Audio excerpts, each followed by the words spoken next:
Ayoko na. Maghihiwalay na tayo. Niloloko ka ng asawa mo.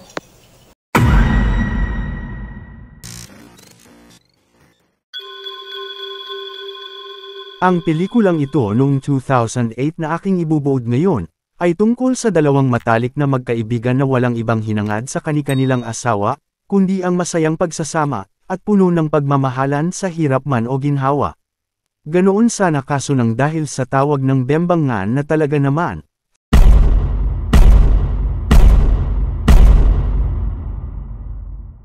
Sa huli ay masisira lang at mawawalang parang bula ang relasyong kanilang binuo o nasimulan.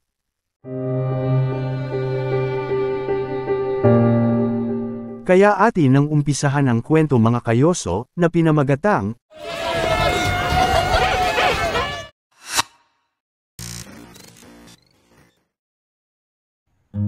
Si Marie ay isang doktor ng mga aso, dahilan upang iba't ibang klase ng mga aso ang inaalagaan niya, na halos anak na kung ituring niya ang mga ito, na siyang dahilan tuloy upang baliwala na sa kanya o nawawalan na siya ng oras sa kanyang asawa, na si Leo. Hindi tugma ang kanilang mga gusto dahil walang hilig si Leo sa pag-aalaga ng mga aso. Mas importante pa nga sa kanya ang pag-aalaga sa kanyang physical na pangangatawan, at ang higit sa lahat ay ang pangangalaga sa kutis niya, lalo na sa kanyang mukha. Daig pa ang babae kumbaga.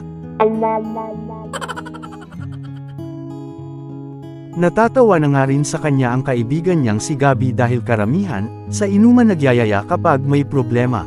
Pero itong si Leo ay sa derma talaga nagyayaya. Ibang klase nga talaga. Halos araw-araw kung suyuin ni Leo, itong si Marie.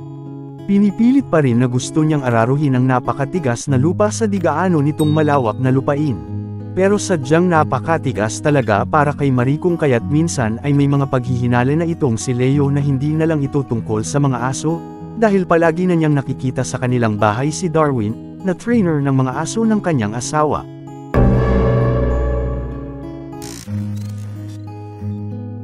Hanggang isang araw sa labis na pamimilit, hindi na napigilan pa ni Marie na hindi depensahan ang kanyang sarili dahilan upang may hampas niya kay Leo ang ginagamit niyang blender.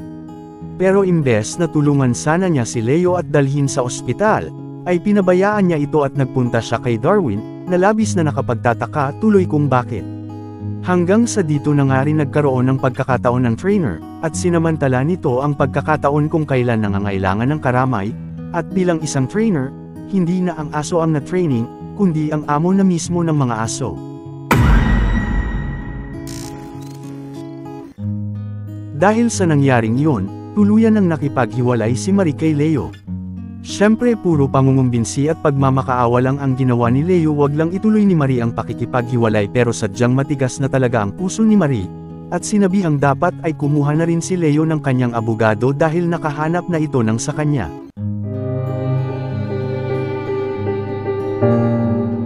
Tulad ng dati, kapag nagkakaproblema sila ni Marie, kung hindi sa derma, ay sa pagmamasahe nagpupunta si Leo. Pero dahil nagandahan siya ngayon sa kanyang kaharap, dito na niya nilabas ang lahat ng naipon niya, na para kay Marie sana. Patuloy pa rin sa pagmamakaawa si Leo habang kinukuha na ni Marie ang ilan sa kanyang mga gamit.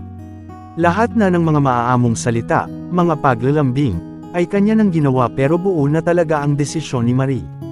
Pero ang lahat ay mag-iiba para kay Leo nang makita ang lalaking alam niyang malaki ang pagkakasangkot nito, kung bakit nagkakaganoon na sa kanya si Marie dahilan upang hindi na nito napigilan pa ang sarili. Pero yun nga lang ay na kay Darwin na ang simpatsya ni Marie at hindi siya ang kinampihan nito. Kaya atin na namang makikita si Leo na nagpapaderma at foot spa na nagpasama na naman kay Gabi nang upang sa ganoon ay may kwento ang nangyaring hiwalayan sa kanila ni Marie, at upang makahingi na rin ng gabay mula sa kaibigan. Ngunit bakit kaya ganoon na lamang kabilis ang mga naging desisyon ni Marie para sa kanilang relasyon? Totoo ba kayang nang dahil na ito sa trainer na si Darwin? O baka naman mas may malalim pang dahilan? At dito na nga muling sumariwas sa isip ni Marie ang tunay na dahilan niya kung bakit. Dahil pala sa isang resibong aksidenteng nakita niya mula sa pantalon ni Leo, na kung saan ay tungkol ito sa pagpapa-ultrasound ng isang tao. Kasama ang matalik niyang kaibigan na si Rita, na siya namang may bahay ni Gabby na best friend din ng kanyang asawang si Leo, ay agad nilang tinungo ang nasabing ospital hanggang sa tuluyan nang nalaman at nakita ni Marie, ang nasabing babae sa likod ng resibong kanyang natuklasan. Hindi naman niya agad kinompronta ang nasabing babae ngunit sa mga sumunod na araw, ay dito na niya nilapitan ang babae at matapang na tinanong ito tungkol sa kanila ni Leo. Hindi man agad nakapagsalita ang babae pero malumanay niyang sinagot ang mga katanungan ni Marie at dito ay malalaman na totoo pala ang lahat sa kanilang dalawa ni Leo. Pero wala daw kasalanan si Leo dahil ang babae raw ang naghabol. Matagal na rin daw nilang pinutol ang kanilang relasyon at ang tungkol naman sa bata, ay dito na naiyak ang babae dahil nakagawa siya ng mas mabigat na kasalanan na halos gabi-gabing hindi nagpapatulog sa kanya. Ang tila'y matapang na ekspresyon ni Marie kanina ay napalitan ng lungkot at awa, lalo na ng team na humingi na sa kanya ng tawad ang babae. Dahil doon ay hindi na nag-iskandalo pa si Marie at hindi na rin niya pinalaki pa ito. Maging kay Leo nga rin ay hindi na rin niya ito ipinagsabi pero iyon ang naging hudyat, kung bakit tuluyan na siyang nanlamig sa kanilang relasyon.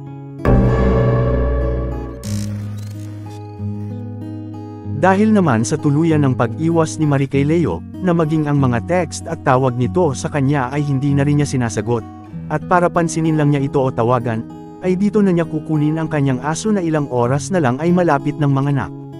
Tagumpay naman ang naging paraan ni Leo dahil agad na siyang tinawagan ni Marie subalit ang pag-aalala nito, ay nasa aso pa rin at hindi sa kanya.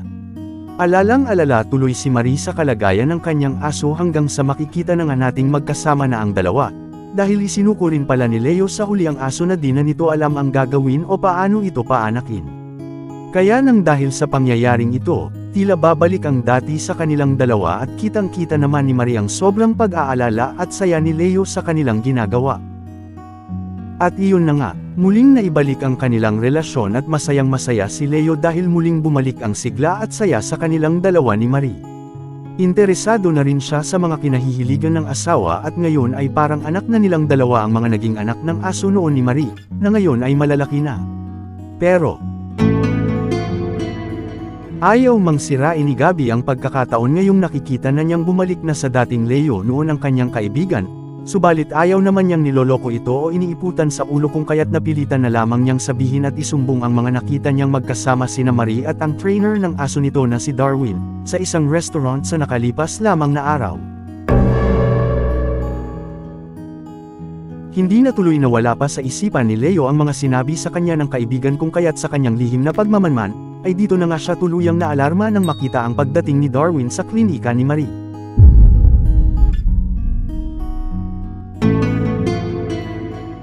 Maingat siyang pumasok upang makasiguro kung totoo nga ba ang mga sinabi ni Gabby sa kanya hanggang sa nagaganap na pala ang tawag ng tanggalan, na talaga naman. Dito na halos gumuho ang mundo ni Leo na naging dahilan upang makagawa na siya ng kasalanan, dahil sa tindi ng galit na hindi na niya nakayang pigilan.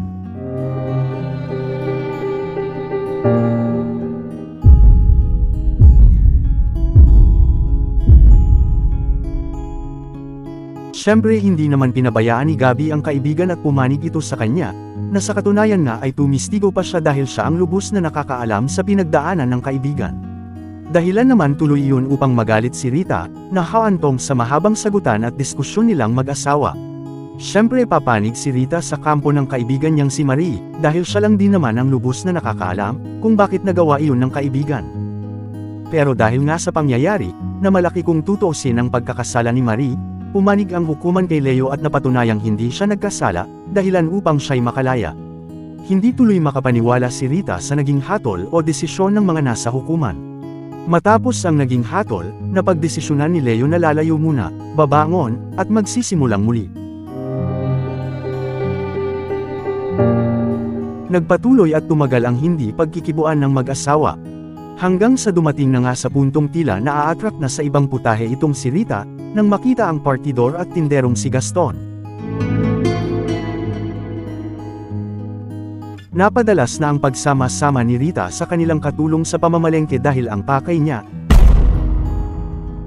ay upang makitang muli ang malaking baston ay ang malalaking muscle pala ni Gaston. Hindi na tuloy mawala-wala pa sa isipan ni Rita ang naturang lalaki, na maging sa kanyang pagtulog, ay laman na ito ng kanyang panaginip.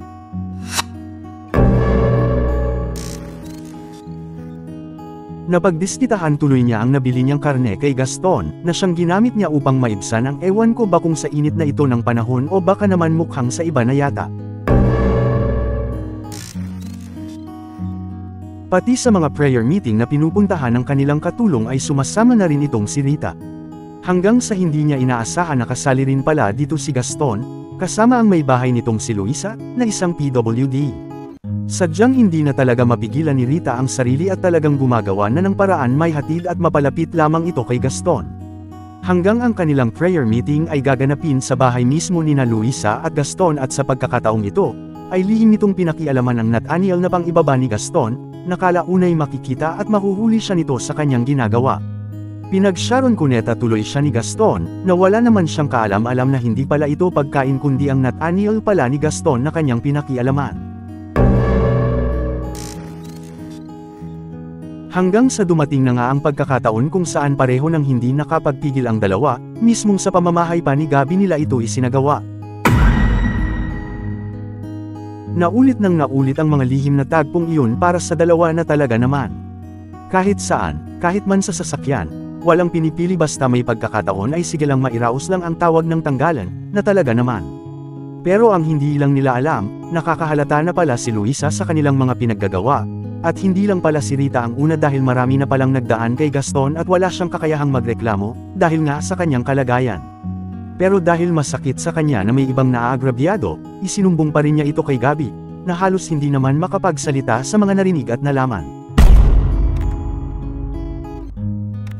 Para naman makasiguro, nagsimula ng maghanap ng ebidensya si Gabby hanggang sa makita na nga niya mula sa gamit ng asawa, ang mga Nathaniel ni Gaston, na manilaw-nilaw pa. Wala na tuloy siyang ibang naramdaman kundi puot at galit hanggang sa makikita na nga nating nagpatulong na ito kay Leo, upang makahiram ng 38 na gagamitin niya sa kanyang paghihiganti. Pinaalalahanan naman siya ng kaibigan na magkaiba sila ng sitwasyon. Kay Leo ay kusang nangyari, pero para kay Gabby, ito ay napagplanuhan. Pero desidido na talaga si Gabby sa kanyang pinaplano kung kaya't kitang-kita nito ang mga panloloko, kaya lang ang naisip niyang plano ay hindi na niya naisakatuparan pa dahil hindi niya ito kinaya, o nakaya. Gayunpaman, nabuko pa rin sina Gaston at Rita dahil mismong bayaw na ni Gaston ang nakahulit nakakita, sa genggengan, na talaga naman sana. Kaya dito na nagkagulo ang lahat lalo na kay Luisa na sa pagkakataong ito ay hindi na nakapagpigil pa.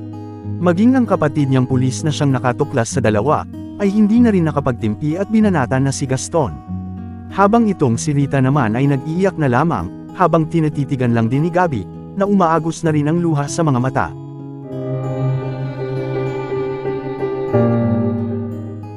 Kaya sa pagtatapos ng pelikula, napatunayang nagkasala sina Gaston at Rita pero dahil sa labis na pagmamahal ni Gabby para sa asawa, taos puso niyang tinanggap ang hinihingi nitong kapatawaran pero hindi raw ibig sabihin noon, ay makakalimutan na niya ang sakit, at kahihiyan na ginawa ni Rita para sa kanya.